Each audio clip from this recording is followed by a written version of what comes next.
आज से तकरीबन 5 साल पहले गॉडजिला और कोंग की बहुत बड़ी फाइट हुई थी, जहां पर गॉडजिला कोंग को हराने के बाद समंदर की गहराइयों में चला गया था। और बस उसी दिन के बाद गॉडजिला का कुछ भी पता नहीं चल पाया, किसी ने नहीं देखा उसे। और उसके बाद हमें 5 साल बाद का सीन दिखाया जाता है, जहाँ पर हम एक आइलैंड को देखते हैं जो कि कोंग का घर था असल में। और यहाँ पर हम देखते हैं कि कोंग का साइज अब पहले से काफी बड़ा हो गया है। इसके बाद कोंग सोकर उठता है और पानी में काफी इंजॉय करता है। वहीं पर हम एक छोटी बच्ची को देखते हैं जो कोंग को काफी अच्छी लगती थी। वो दोनों काफी अच्छे फ्रेंड्स भी थे और कोंग उस बच्ची की कोई बात नहीं टालता था, उसकी सारी बातें मानता था। लेकिन ये बच्ची ना तो बोल सकती है और ना ही कुछ सुन सकती है। और यहाँ पर हम कोंग को बहुत ज्यादा अग्रेसिव पाते हैं। कोंग बहुत ज्यादा गुस्से में होता है और वो एक ट्री को खेड़ कर आसमान की तरफ फेंकता है, जिससे एनर्जी वॉल टूट जाती है। और यहाँ पर हम ये जान पाते हैं कि असल में कोंग को इस टाउन के नीचे रखा गया था ताकि गॉडजिला फिर से वहाँ पर ना आ जाए, क्योंकि ये दोनों टाइटन्स एक दूसरे को फील कर सकते हैं, तो कहीं ये दोबारा से न लड़ पड़े। अब क्योंकि कोंग पहले से काफी बड़ा हो गया था साइज में, इसीलिए डिसाइड किया जाता है कि उसे यहाँ से कहीं और शिफ्ट कर दिया जाएगा। इसके बाद हमें एक लड़का दिखाया जाता है जो कि एक कंपनी के लिए काम करता था और वो बेसिकली एक हैकर भी था। और जिस कंपनी में वो काम करता था वो काफी मॉडर्न चीजें बनाया करती थी, लाइक मशीन्स, रोबोट्स एक्सेट्रा। लेकिन उस हैकर को अपनी कंपनी पर थोड़ा बहुत डाउट होता है कि कंपनी कोई ऐसी चीज बना रही है जो नहीं बनानी चाहिए। इसीलिए वो कंपनी का सारा डाटा हैक कर लेता है, जिससे उसे पता चलता है कि ये कंपनी किसी काफी बड़े ऑब्जेक्ट को हांगकांग शिफ्ट कर रही है।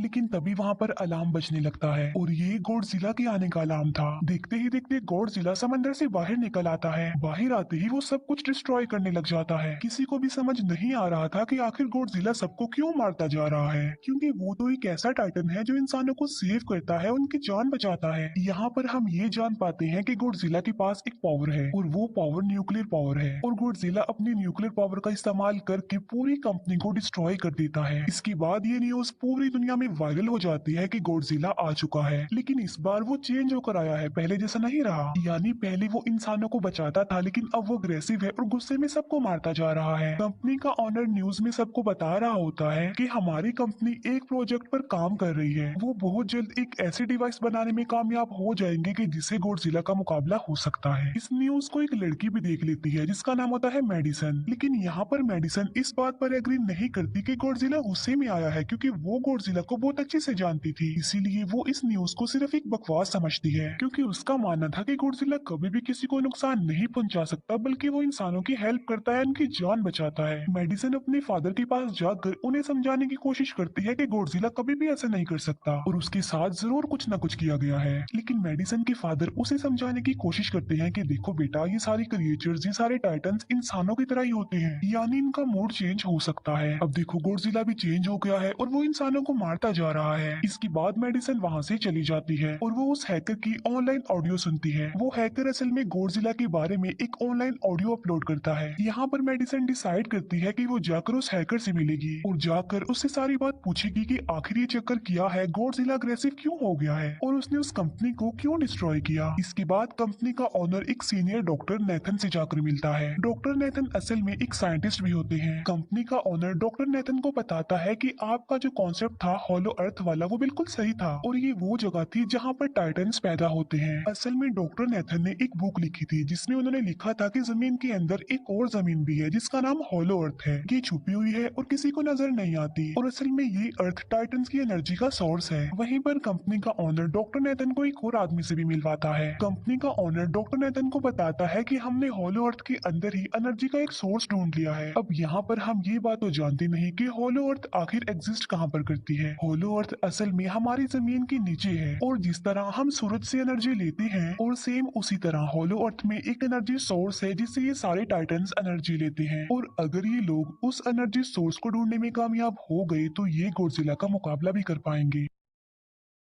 डॉक्टर नेथन उनसे पूछता है कि आखिर हम उस हॉलो अर्थ तक जाएंगे कैसे, क्योंकि अब से कुछ साल पहले मेरे भाई ने भी वहां पर जाने की कोशिश की थी लेकिन वो नहीं जा पाया और मर गया। यहाँ पर हम ये बात भी जान पाते हैं कि हॉलो अर्थ में ग्रेविटी नहीं होती, इसीलिए वहाँ पर हर चीज हवा में उड़ने लगती है। जिस पर कंपनी का ओनर डॉक्टर नेथन को कहता है कि आपको इस बारे में फिक्र करने की कोई जरूरत नहीं है, क्योंकि हमारी कंपनी ने एक एंटी ग्रेविटी कार बनाई है जिसकी मदद से हम वहाँ यानी हॉलो अर्थ पर जाएंगे। कंपनी का ओनर ये भी बताता है कि हर टाइटन टाइटन्स में एक एबिलिटी होती है जिसकी मदद से हर टाइटन अपने घर को ढूंढ सकता है, इसीलिए हमें एक कॉन्ग की हेल्प लेनी चाहिए। इसके बाद डॉक्टर नेथन अपनी एक फ्रेंड जो कि डॉक्टर भी थी उससे मिलते हैं और ये फीमेल डॉक्टर कॉन्ग की देखभाल भी करती थी। डॉक्टर नेथन उस फीमेल डॉक्टर को समझाने की कोशिश करते हैं कि हमें कॉन्ग को उसके घर पर भेजना चाहिए और उसका घर होलो अर्थ है क्योंकि हम उसे ज्यादा टाइम के लिए यहाँ पर नहीं रख सकते और अगर वो यहाँ से बाहर निकला भी तो गॉडजिला उस पर अटैक कर देगा, इसीलिए कॉन्ग सिर्फ होलो अर्थ में ही सेफ रह सकता है। अब थोड़ी बहस के बाद फाइनली वो फीमेल डॉक्टर भी इस बात के लिए एग्री हो जाती है क्योंकि इसके अलावा उनके पास और कोई ऑप्शन जो नहीं था। फिर ये लोग अपनी पूरी आर्मी के साथ कॉन्ग को होलो अर्थ की तरफ ले जाने लगते हैं। कॉन्ग को ये लोग चेन से बांधकर ले जा रहे थे। कॉन्ग की फ्रेंड यानी वो छोटी बच्ची कॉन्ग से इशारों में बातें करती है। बच्ची बताती है कि कॉन्ग को गुस्सा आ रहा है क्योंकि उसे जंजीरों से बांधा हुआ है। आर्मी का लीडर उस फीमेल डॉक्टर को कहता है कि हम गॉडजिला के रास्ते से नहीं गुजरेंगे और हम किसी दूसरे रास्ते से ही जाएंगे ताकि गॉडजिला को पता न चल पाए, जिस पर वो फीमेल डॉक्टर कहती है कि जी हाँ बिल्कुल हमें ऐसा ही करना चाहिए क्योंकि गॉडजिला और कॉन्ग की काफी पुरानी दुश्मनी है क्योंकि वो दोनों ही खुद को मॉन्स्टर्स का किंग समझते हैं और अगर वो दोनों एक दूसरे के सामने आ जाते हैं तो तबाही मचा देंगे। फिर हम मेडिसन को देखते हैं जो कि अपनी फ्रेंड को लेकर उस हैकर से मिलने जाती है। यहाँ पर वो हैकर उन लोगों को बताता है कि असल में कंपनी एक काफी बड़ी चीज बना रही है और उस चीज को बनाकर हांगकांग शिफ्ट कर दिया जाएगा, लेकिन गॉडजिला को ये बात पसंद नहीं आई, इसीलिए उसने उस कंपनी पर अटैक करके उसे डिस्ट्रॉय कर दिया। फिर हम देखते हैं कि कॉन्ग वाली शिप में अलार्म बजने लगा है। वो बच्ची फीमेल डॉक्टर को बता रही होती है कि गॉडजिला आ रहा है। डॉक्टर नेथन कहता है कि अब क्योंकि गॉडजिला बाहर आ रहा है तो हमें कॉन्ग को भी आजाद कर देना चाहिए, यानी उसकी चेन्स खोल देनी चाहिए ताकि वो गॉडजिला का मुकाबला करके हम सबको बचा ले। और अब फाइनली गॉडजिला बाहर आ जाता है जो एक शिप को डिस्ट्रॉय करते हुए आगे बढ़ रहा था उन लोगों की तरफ। जब कॉन्ग को पता चलता है कि गॉडजिला आ रहा है तो वो जोर से चिल्लाने लगता है, लेकिन उसे तो चेन से बांधा गया था। फिर ये लोग गॉडजिला पर रॉकेट और मिसाइल से अटैक करते हैं जिसका गॉडजिला पर जरा भी असर नहीं होता। जो उन लोगों के प्लेन्स होते हैं गॉडजिला उन्हें भी डिस्ट्रॉय कर देता है और अब गॉडजिला कॉन्ग वाली शिप की तरफ बढ़ रहा था। गॉडजिला उन लोगों की सारी शिप्स को डिस्ट्रॉय कर देता है और यहाँ पर गॉडजिला उनके शिप को पलट देता है जिससे कॉन्ग और बाकी लोग समंदर में डूबने लगते हैं। फिर वो लोग कॉन्ग की चेन्स को खोल देते हैं ताकि कॉन्ग गॉडजिला का मुकाबला करके उन सबको बचाए। फिर गॉडजिला और कॉन्ग की ग्रेट वॉर होती है जिससे कॉन्ग गॉडजिला को समंदर में काफी नीचे फेंक देता है। फिर वो पलटी हुई शिप को सीधा करता है ताकि सब लोगों की जान बच सके, लेकिन गॉडजिला एक बार फिर से उठता है और वो उस शिप की तरफ जा रहा था जिसमें वो बच्ची थी और यहाँ पर कॉन्ग एक शिप से दूसरी शिप पर जंप करके फाइनली उस शिप तक पहुंच जाता है जहाँ पर गॉडजिला आ रहा था। यहाँ पर कॉन्ग गॉडजिला को एक जोरदार पंच मारता है। फाइट बैक करते हुए गॉडजिला भी कॉन्ग को मारता है जिससे कॉन्ग नीचे गिर जाता है। कॉन्ग एक बार उठकर फिर से गॉडजिला को मारता है और गॉडजिला जाकर समंदर में गिरता है। इस बात से गॉडजिला को काफी गुस्सा आ जाता है और यहाँ पर वो अपनी पावर यानी न्यूक्लियर पावर का इस्तेमाल करता है। ये देखकर कॉन्ग जल्दी से अपनी जान बचाने के लिए पानी में कूद जाता है। गॉडजिला की जो न्यूक्लियर पावर की लाइट होती है वो हर जगह फैल जाती है। सब लोग उसे देखकर काफी हैरान रह जाते हैं और यहाँ पर हमें अंदाजा हो जाता है कि गॉडजिला कितना ज्यादा पावरफुल है। फिर समंदर के अंदर ही उन दोनों के बीच फाइट होने लगती है। गॉडजिला तो पानी में सांस ले सकता था, लेकिन कॉन्ग जो कि इंसानों की तरह था वो पानी में सांस नहीं ले सकता था, इसीलिए कॉन्ग हारता हुआ नजर आ रहा था।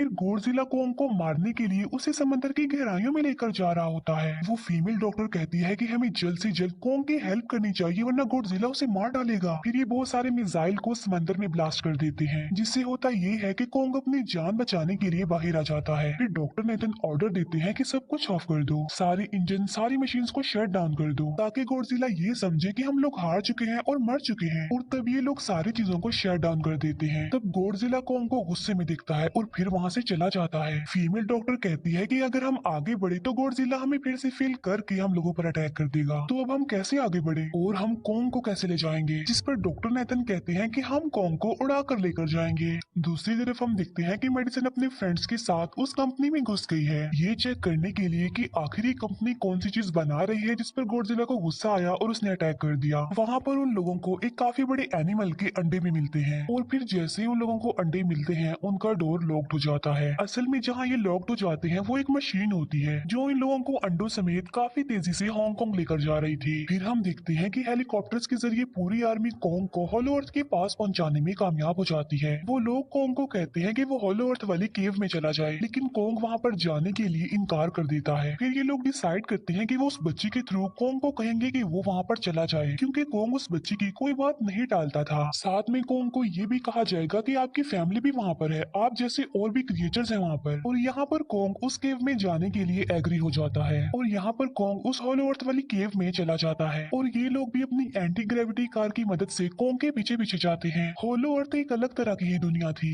अब क्योंकि उन लोगों के पास एंटी ग्रेविटी कार्स थी, इसीलिए उनकी जान बच जाती है। और होलो अर्थ में अलग अलग तरह के मॉन्स्टर्स भी थे और तभी एक फ्लाइंग मॉन्स्टर उनकी एंटी ग्रेविटी कार पर अटैक कर देता है। वो मॉन्स्टर उस बच्ची पर भी अटैक करने वाला होता है, लेकिन कोंग उस मॉन्स्टर को पकड़ लेता है और उसे मार डालता है और बाद में उस मॉन्स्टर का सर ही धड़ से अलग कर देता है। इसके बाद कोंग तेजी से आगे बढ़ने लगता है, जबकि बाकी सब भी कोंग के पीछे पीछे जाते हैं। अब होलो अर्थ पर ग्रेविटी ना होने की वजह से वहाँ के सारे पत्थर हवा में उड़ रही होती हैं। मेडिसन और उसके फ्रेंड्स हांगकांग पहुंच जाते हैं और यहाँ पर उन लोगों को उस कंपनी के सीक्रेट वेपन के बारे में पता चल जाता है। गॉडजिला को मारने के लिए इस कंपनी ने एक और गॉडजिला बनाया है और इस नए गॉडजिला का नाम होता है मेगा गॉडजिला। और इस मेगा गॉडजिला को कंट्रोल करने वाला वो आदमी होता है जिसे उस कंपनी के ऑनर ने डॉक्टर नेथन से मिलवाया था। मेगा गॉडजिला की पावर्स को चेक करने के लिए वहाँ पर एक स्कल क्रॉलर को छोड़ दिया जाता है। मेगा गॉडजिला यहाँ पर अपनी पावर्स का इस्तेमाल करके स्कल क्रॉलर को मार डालता है, लेकिन यहाँ पर एक गड़बड़ हो जाती है और वो ये कि उन्हें मेगा गॉडजिला को चलाने के लिए और ज्यादा पावर चाहिए थी और वो पावर सिर्फ और सिर्फ हॉलो अर्थ में थी। और यही वजह थी कि कंपनी का ऑनर उस एनर्जी सोर्स, उस पावर को ढूंढ रहा था ताकि वो मेगा गॉडजिला को दोबारा से जिंदा कर सके। इसके बाद हम देखते हैं कि मेगा गॉडजिला एक्टिवेट हो गया है। मेगा गॉडजिला के जिंदा होते ही गॉडजिला उसे फील कर लेता है और इसीलिए वो हांगकांग जहाँ पर वो मेगा गॉडजिला था उसी तरफ बढ़ने लगता है। होलो अर्थ दिखने में काफी खूबसूरत थी और होलो अर्थ में जो एनर्जी सोर्स था वो एक पहाड़ में था। कोंग उस पहाड़ की तरफ जाता है और उसके डोर को ओपन कर देता है और जोर से दौड़ता है। कोंग को वहाँ पर एक वेपन मिल जाता है जो कि एक एक्स थी और ये एक्स कोई नॉर्मल एक्स नहीं होती, बल्कि ये गॉडजिला की बॉडी से बनाई गई होती है जो कि बहुत पावरफुल होती है। कोंग उस एक्स को लेकर एक जगह पर बैठ जाता है बिल्कुल किंग की तरह। गॉडजिला जो कि हांगकांग पहुंच गया था और अब वो मेगा गॉडजिला की तरफ बढ़ रहा था, जिससे सब लोग अपनी जान बचाने के लिए इधर उधर भागने लगते हैं। दूसरी तरफ कोंग को एनर्जी सोर्स भी मिल जाती है और यहाँ पर उसे ये भी पता चलता है कि एनर्जी सोर्स उसकी एक्स को भी चार्ज कर सकता है, क्योंकि उसकी एक्स चार्ज होने के बाद ही चल सकती है और चार्ज होने के बाद वो और ज्यादा पावरफुल हो जाती है। गॉडजिला को ये बात भी पता चल जाती है कि होलो अर्थ में कोई आया है, जिससे गॉडजिला अपनी न्यूक्लियर पावर जमीन पर मारता है, जिससे वो न्यूक्लियर पावर जमीन को फाड़ती हुई कोंग के पास पहुंच जाती है। कंपनी की एक फीमेल ऑनर उन लोगों के साथ ट्रेक करती है। वो इस एनर्जी का थोड़ा सा सैंपल अपनी कंपनी के पास भेज देती है ताकि वो लोग मेगा गॉडजिला को एक्टिवेट कर दें। हालांकि फीमेल डॉक्टर उसे ऐसा करने से मना करती है, लेकिन वो उसकी एक नहीं सुनती और जब उस लड़की को रियलाइज होता है कि यहाँ पर गॉडजिला भी आने वाला है तो वो वहाँ से भागने लगती है, लेकिन तभी कोंग उसकी कार को पकड़कर उसे डिस्ट्रॉय कर देता है। कोंग अपना एक्स लेकर गॉडजिला से लड़ने के लिए तैयार हो जाता है, क्योंकि इस न्यूक्लियर पावर के जरिए गॉडजिला ने कोंग को लड़ने का इशारा दिया था। फिर कोंग वहाँ से भागते हुए हांगकांग हो जाता है। कोंग गॉडजिला पर अटैक करता है, लेकिन बाय मिस्टेक उसकी वो एक्स एक बिल्डिंग में फंस जाती है और मौके का फायदा उठाकर गॉडजिला कोंग को नीचे गिरा देता है और यहाँ पर इन दोनों के बीच जबरदस्त फाइट होती है। गॉडजिला कई बार अपनी न्यूक्लियर पावर का इस्तेमाल करके कोंग को मारने की कोशिश करता है, लेकिन कोंग बहादुरी से मुकाबला करते हुए हर बार बच जाता है। फिर कोंग अपनी एक्स से गॉडजिला पर अटैक करके उसे इंजर्ड कर देता है, जिससे गॉडजिला को गुस्सा आ जाता है और वो अपनी न्यूक्लियर पावर का इस्तेमाल करके कोंग को दूर फेंकता है, लेकिन कोंग अपनी एक्स की मदद से उस पावर को अपनी तरफ आने से रोक देता है। इन दोनों के बीच काफी देर तक फाइट चलती रहती है। अब क्योंकि गॉडजिला काफी ज्यादा पावरफुल था, इसीलिए कोंग हारता हुआ नजर आ रहा था। गॉडजिला कोंग को इंजर्ड करके वहीं पर फेंक देता है और उसकी चेस्ट पर पैर रख के जोर से दहाड़ने लगता है। उसे देखकर कोंग भी जोर से दहाड़ने लगता है और तभी गॉडजिला कोंग को छोड़कर वहां से जाने लगता है। हम देखते हैं कि कंपनी के ऑनर को वो एनर्जी सोर्स मिल चुका था जिसके जरिए वो मेगा गॉडजिला को जगा दे। यहाँ पर हमें पता चलता है कि मेगा गॉडजिला से काफी पावरफुल है और उससे साइज में काफी बड़ा भी है, लेकिन यहाँ पर मेगा गॉडजिला सब कुछ अपने कंट्रोल में कर लेता है। इसीलिए मेगा गॉडजिला सबसे पहले कंपनी के ऑनर को मारता है और बाद में उसके असिस्टेंट को भी मार डालता है। फिर मेगा गॉडजिला दीवार को फाड़ते हुए बाहर आ जाता है। गॉडजिला जब मेगा गॉडजिला को देखता है तो वो उसे लड़ने के लिए आगे बढ़ता है और उन दोनों के बीच काफी फाइट होती है। अब क्योंकि मेगा गॉडजिला काफी पावरफुल था, इसीलिए गॉडजिला हारता हुआ नजर आ रहा था। मेगा गॉडजिला को को बहुत ज्यादा मारता है और उसे नीचे गिरा देता है। मेडिसन और वो हैकर मेगा गॉडजिला की पावर्स को ऑफ करने की कोशिश करते हैं, लेकिन वहाँ पर सारी मशीन्स में कोड्स लगे हुए थे। दूसरी तरफ हमें कॉन्ग दिखाया जाता है जो कि लड़ने की वजह से काफी इंजर्ड हो गया था और उसकी हालत काफी खराब थी और वो ऑलमोस्ट मरने ही वाला था। वो बच्ची कॉन्ग की हार्ट बीट सुनती है तो सबको बताती है कि कॉन्ग की हार्ट बीट आहिस्ता आहिस्ता कम होती जा रही है, जिस पर डॉक्टर नेथन कहते हैं कि हमें कॉन्ग को बचाने के लिए उसे एक काफी बड़ा इलेक्ट्रिक शॉक देना होगा। और ये लोग कॉन्ग को शॉक उसी एंटी ग्रेविटी कार से देते हैं, जिससे कॉन्ग को काफी बड़ा झटका लगता है और वो दोबारा से उठकर खड़ा हो जाता है। वो बच्ची इशारों में कॉन्ग को कहती है कि देखो गॉडजिला हमारा दुश्मन नहीं है, वो हमारा फ्रेंड है, इसीलिए जाओ और उसकी हेल्प करो। तब कॉन्ग गॉडजिला को बचाने के लिए चला जाता है। मेगा गॉडजिला अपनी न्यूक्लियर पावर का इस्तेमाल करके गॉडजिला को बस मारने ही वाला होता है कि तभी वहाँ पर कॉन्ग आ जाता है और कॉन्ग यहाँ पर गॉडजिला को बचा लेता है। गॉडजिला फौरन समझ जाता है कि मुझे और कॉन्ग को साथ मिलकर लड़ना चाहिए, लेकिन मेगा गॉडजिला इतना ज्यादा पावरफुल था कि वो इन दोनों पर भारी पड़ रहा था। कॉन्ग को अपनी एक्स नजर आती है, लेकिन मुसीबत की बात तो ये है कि वो चार्ज नहीं होती, लेकिन कॉन्ग फिर भी उस एक्स से मेगा गॉडजिला पर अटैक कर देता है। लेकिन मेगा गॉडजिला कॉन्ग को मारता है और वो कॉन्ग को बस मारने ही वाला होता है कि तभी कॉन्ग उसे ऐसा करने से रोक लेता है। अब क्योंकि मेडिसन और उस हैकर से वो मशीन बंद नहीं हो रही थी जिससे मेगा गॉडजिला की पावर्स को कम किया जाए, इसीलिए वो गुस्से में आकर उस मशीन पर पानी डाल देते हैं, जिससे मेगा गॉडजिला थोड़ी देर के लिए ऑफ हो जाता है। और इसी बात का फायदा उठाकर गॉडजिला अपने न्यूक्लियर पावर के जरिए कॉन्ग के उस एक्स को चार्ज कर देता है और अब कॉन्ग के पास पावर आ चुकी थी, इसीलिए वो मेगा गॉडजिला को तबाह बर्बाद करके रख देता है, उसके हाथ पैर तोड़ देता है और उसके सारे बॉडी के पार्ट्स अलग अलग कर देता है और लास्ट में वो मेगा गॉडजिला का सर भी उखेड़ कर फेंक देता है। अब क्योंकि मेगा गॉडजिला मर चुका था तो सब कुछ नॉर्मल हो जाता है, लेकिन तभी गॉडजिला फिर से खड़ा हो जाता है और कॉन्ग भी अपनी एक्स लेकर गॉडजिला से लड़ने के लिए तैयार हो जाता है। अब क्योंकि उन दोनों ने एक दूसरे की हेल्प की थी इसीलिए वो नहीं लड़ते। गॉडजिला वापिस समंदर में चला जाता है जहाँ से वो आया था, और जबकि कॉन्ग अब हमेशा के लिए होलो अर्थ में चला गया है और कॉन्ग उस छोटी बच्ची को भी अपने साथ वहाँ पर ले गया है। और इसी के साथ ही इस मूवी का यहीं पर एंड हो जाता है।